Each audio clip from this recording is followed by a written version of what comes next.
Bonjour à tous et bienvenue dans cette nouvelle capsule Cockpit. Et aujourd'hui, on va aborder la manche à air. Première chose, ne sois pas offusqué si un jour quelqu'un te parle de biroute, puisque c'est comme ça qu'on peut la prénommer également. La manche à air, elle joue un rôle essentiel sur les plateformes. Elle est d'ailleurs indiquée sur les cartes VAC.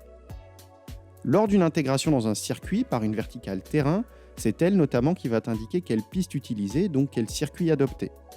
La manche à air, elle va pouvoir t'indiquer la direction, le sens du vent, te donner une idée de sa vitesse, et te donner une idée de son comportement, soit laminaire, c'est-à-dire en continu, ou avec des rafales, donc potentiellement la présence de turbulences.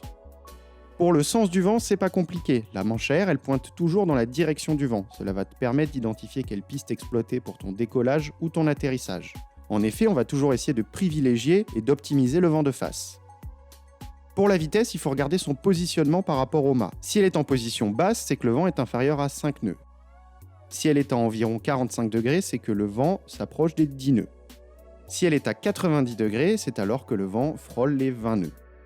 En position haute, le vent est alors supérieur à 25 nœuds.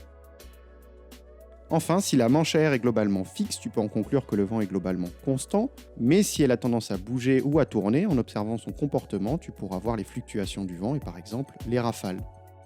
A bientôt sur Cockpit.